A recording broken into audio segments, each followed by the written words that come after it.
नमस्कार, स्वागत है आपका चौथा पैगाम में। आपके साथ मैं हूं फिरदौस। सही नजर डालते हैं आज गतिविधियों पर। नेपानगर क्षेत्र में स्कूली बस पलट जाने की वजह से हड़कंप मच गया। बस में 36 विद्यार्थी सवार थे, जिनमें से कुछ बच्चों को मामूली चोट आई है। नेपानगर क्षेत्र के ग्राम पलासुर से बड़ी खेड़ा मार्ग पर पलटी school bus. Nepanagar convent high secondary school की बस मोटरसाइकिल को बचाने में रोड किनारे उतरी और बस पलटी हो गई। बस में सवार करीब 36 विद्यार्थी, जिनमें से कुछ बच्चों को खरोंच आई है और ग्राम दादिया खेड़ा के 13 वर्षीय ऋत्विक सुनील पंचपोले के सिर में चोट आई है, जिसे तुरंत नेपानगर अस्पताल भर्ती किया गया। बस चालक राहुल अमर सिंह राठौड़ ने बताया कि पलासुर मोड़ पर से एकदम से आई मोटरसाइकिल को साइड देने के चक्कर में बस रोड किनारे उतर गई, जिससे किसी प्रकार की जनहानि नहीं हुई। नावरा चौकी प्रभारी अजय जायसवाल द्वारा ड्राइवर और बस को नावरा चौकी जमा करवाया गया। बीती रात शहर में कांग्रेस की जन आक्रोश यात्रा पहुंची, जिसमें कांग्रेसी आपसी में विवाद करते नजर आए। अल्पसंख्यक नेता को बोलने से रोका तो कांग्रेस की खरगोन से कांग्रेस की जन आक्रोश यात्रा इंदौर छपुर राजमार्ग से बुरहानपुर पहुंची। निम्बोला बोरगांव होते हुए ये यात्रा बुरहानपुर के इकबाल चौक में सभा के रूप में परिवर्तित हुई। इस जन आक्रोश यात्रा में कांग्रेसी आपसी में ही भिड़ गए और ये यात्रा जन आक्रोश की जगह कांग्रेसी आक्रोश यात्रा बन गई। दरअसल बुरहानपुर पहुंची कांग्रेस की जन आक्रोश यात्रा में जैसे ही सभा स्थल पर पहुंची और कांग्रेस के कार्यकर्ताओं का उद्बोधन शुरू हुआ तो बुरहानपुर के अल्पसंख्यक नेता फरीद काजी बोलने खड़े हुए तो उन्हें बोलने से रोका गया। इसके बाद मंच पर ही अल्पसंख्यक कार्यकर्ताओं ने हंगामा कर दिया। फरीद काजी, जो कि पूर्व विधायक हमीदुद्दीन के भतीजे हैं, उन्होंने मंच पर मौजूद कांग्रेस के शीर्ष नेतृत्व के सामने हंगामा कर दिया और नीचे से कांग्रेस के कार्यकर्ता जमकर नारेबाजी करने लगे। स्थिति को बिगड़ता देख सज्जन सिंह वर्मा ने मंच का संचालन संभाला और उन्होंने सभी को शांत किया। इसके बाद युवक कांग्रेस प्रदेश अध्यक्ष विक्रांत भूरिया ने कांग्रेस के जिंदाबाद के नारे लगाए और युवाओं में जोश फूंकने का प्रयास किया। दरअसल कांग्रेस की इस जन आक्रोश यात्रा में राष्ट्रीय महासचिव संजय दत्त, यात्रा प्रभारी कांतिलाल भूरिया, सज्जन सिंह वर्मा, युवा कांग्रेस प्रदेश अध्यक्ष विक्रांत भूरिया और कांग्रेस के कई वरिष्ठ नेता शामिल हुए। यात्रा का उद्देश्य बताते हुए विधानसभा प्रभारी कैलाश कुंडल ने बताया कि भारतीय जनता पार्टी जन आशीर्वाद यात्रा निकाल रही है। कांग्रेस जन आक्रोश यात्रा निकाल रही है। लोगों में आक्रोश है, उसे देश के सामने लाना चाहते हैं। मंच पर जो कुछ भी हुआ वो कार्यकर्ताओं का जोश है, जो अपने अपने नेताओं के लिए नारे लगा रहे थे। रखा गया था बुरहानपुर में आज जन आक्रोश यात्रा पहुंची थी जी, जिसका नेतृत्व आदरणीय कांतिलाल जी भूरिया कर रहे हैं और संजय दत्त साहब कर रहे हैं। संजय दत्त साहब एक प्रभारी के रूप में ऑल इंडिया जनरल सेक्रेटरी हैं और वो इस रैली को मतलब जो है कोऑर्डिनेटर के रूप में काम कर रहे हैं। इस रैली का नेतृत्व कर रहे हैं कांतिलाल जी भूरिया साहब। थोड़ा उनका स्वास्थ्य ठीक नहीं होने से वो सीधा रेस्ट हाउस चले गए। उनके पुत्र जो यूथ कांग्रेस के हमारे अध्यक्ष हैं वो रैली में शामिल हो गए। सज्जन वर्मा जी आए हैं, मध्य प्रदेश महिला कांग्रेस के अध्यक्ष आई हैं। इन सब लोगों का उद्बोधन भी हुआ है और एक अपार जन समूह मेरे अपने हिसाब से सफलतम आम सभा यहाँ पर संपन्न हुई है। और आपकी चैनल के आपके लोगों के माध्यम से कि अभी कुछ दिन पहले जन आशीर्वाद यात्रा निकली, आज जन आक्रोश यात्रा निकली। दोनों यात्रा में एक फ़र्क है कि जन आशीर्वाद यात्रा सत्ता प्राप्त करने के लिए थी और जन आक्रोश यात्रा देश को बचाने के लिए की जा रही है कि अगर ये देश नहीं बचेगा तो हम लोग कहाँ बचेंगे। और उसी उद्देश्य के साथ भाजपा के भ्रष्टाचार को उजागर करना, भाजपा के भ्रष्टाचार जो शिवराज सिंह सरकार ने 18 साल में काम भ्रष्टाचार किए हैं उसके हमने पंपलेट बांटे में संभवतः आपको मिल गए होंगे तो आपको उपलब्ध करा दूंगा मैं। ऐसा लग रहा था कि कांग्रेस के कार्यकर्ताओं की आक्रोश यात्रा परिवर्तित हो गई, सब गुस्सा विरोध हमने देखा है। क्या वजह है इसकी? आपकी बात से मैं असहमत नहीं हूँ, लेकिन जब सत्ता प्राप्त होती दिखती है तो स्वाभाविक कार्यकर्ताओं में प्रतिस्पर्धा बढ़ जाती है। ये आक्रोश के चुनाव में नहीं दिखेगा आपको। अब चूँकि अब चुनाव का भी टिकट डिक्लेयर होना है,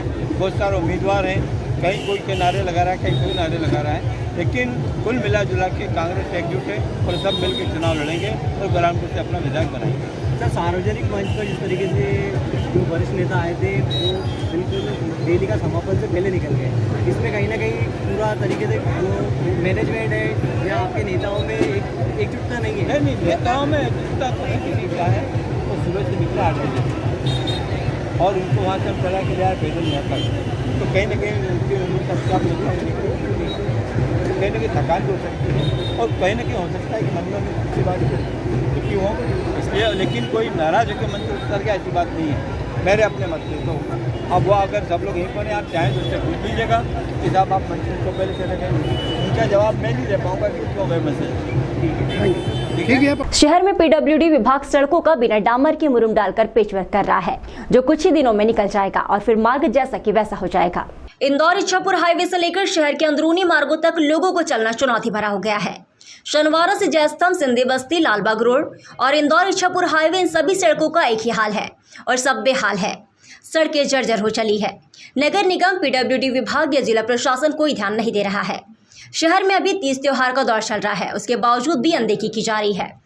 10 दिवसीय गणेश उत्सव प्रारंभ हो चुका है। कई गणेश मंडलों ने बप्पा को लाने के लिए स्वयं अपने खर्चे से सड़कों का पेचवर्क किया और शासन प्रशासन को आईना दिखाया, तो वही पीडब्ल्यूडी विभाग के ठेकेदार द्वारा लालबाग रोड पर मुरुम डालकर पेचवर्क किया जा रहा है, जो एक बारिश में ही निकल जाएगा। वाहनों के पहियों से सड़कें दोबारा खराब हो जाएगी।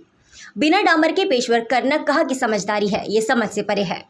ताप्ती नदी के किनारे बसे बाढ़ प्रभावितों का सर्वे नहीं होने के चलते पीड़ित परिवारों ने आने वाले विधानसभा चुनाव का बहिष्कार करने की चेतावनी दी है और कहा कि कोई हमारे हाल जानने नहीं आया। बुरहानपुर में शनिवार के दिन आई बाढ़ के चलते हुए नुकसान के बाद भी प्रशासन द्वारा किसी प्रकार से सहायता नहीं देने के साथ बाढ़ पीड़ितों का सर्वे तक नहीं करने पर क्षेत्रवासियों में आक्रोश है। मंगलवार को वार्ड क्रमांक 13 खैराती बाजार के खाटू घाट पर बाढ़ पीड़ितों ने एकत्रित होकर विरोध दर्ज कराया। सर्वे नहीं होने पर और मुआवजा नहीं मिलने पर विधानसभा चुनाव का बहिष्कार करने की चेतावनी दी। बताया कि ताप्ती नदी में बाढ़ आने के कारण हमारे मकान डूब गए थे, वही कई लोगों का सामान भी पानी में बह गया। बाढ़ के बाद रोड पर गाद जमी हुई है। कई मकानों में अब तक बिजली शुरू नहीं हो पाई। वही 3 दिनों से नलों में पानी भी नहीं आ रहा है। हम ये मांग करते हैं कि प्रशासन द्वारा जल्द से जल्द सर्वे कराकर हमें मुआवजा दिया जाए। इसके साथ ही सफाई कराई जाए और लाइट कनेक्शन जुड़ने का कार्य भी जल्द से जल्द कराया जाए। क्या समस्या है और क्या चाहते हैं आप लोग? यह हमारा वार्ड क्रमांक 13 खातून घाट खैराती बाजार शाही किला। शुक्रवार के दिन तो यहाँ बाढ़ आई। बाढ़ आने पर पूरा इलाका डूब क्षेत्र में चला गया। लोग घर के बेघर हो गए, बेरोजगार हो गए, कामकाज नहीं है। जहाँ शासन प्रशासन, अभी चुनाव का मौका है और चुनाव के मौके पर एक दूसरे की मदद के लिए लोग यहाँ आते। ना ही तो कोई एमएलए आया, ना ही कोई सांसद आया और ना ही तो मेयर आए थे। कोई आश्वासन उन्होंने देकर चले गए। नगर निगम के माध्यम से या किसी भी शासन प्रशासन के माध्यम से, एमपी एमएलए सांसद के माध्यम से जहाँ आज तक कोई देखने के लिए नहीं लौटा। अभी लोकसभा का चुनाव है, विधानसभा का चुनाव है। चुनाव का मौसम आते थे तमाम नेता मंत्री यहाँ पर आते, अम्मा आपा खाला ध्यान रखना। तो अब इनका ध्यान कौन रखेगा? तो ये बस्ती के अंदर नगर निगम द्वारा ये कीचड़ आपके सामने पड़ा हुआ है। हमारे को पानी का साधन नहीं, लाइट का साधन नहीं। लोग अंधेरों में रह रहे, अपने हाथों से सफाई कर रहे, उनके बाल बच्चों के काम धंधे छूट रहे।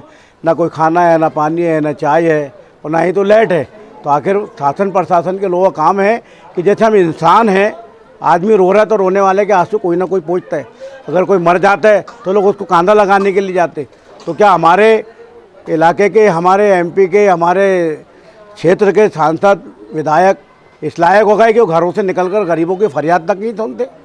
क्या मांग करना चाहते हैं? हम ये मांग करना चाहते हैं कि यहाँ पर शासन के लोग अभी तक नहीं आए। बस्ती में कोई भी अधिकारी ने आके सर्वे नहीं किया। पार्षद के माध्यम से जितनी उससे भागादौड़ी हो रही है वो कर रहा है और बस्ती के लोग अब ये नेता मंत्री से बहुत बौखलाए हुए। अगर आप आए, आपका मेहरबानी, शुक्रिया। अभी हम ये लोग करने वाले कि श्रीमान कलेक्टर महोदय के पास पूरी बस्ती के लोगों को, महिला, बच्चे, बूढ़े, जो हमारी फरियादें वहाँ लेकर पहुँचने वाले थे। विधानसभा चुनाव का बहिष्कार करोगे आप? आपकी अगर मांगे नहीं पूरी हुई, हमारी मांग नहीं हुई तो बायकाट करेंगे हम लोग।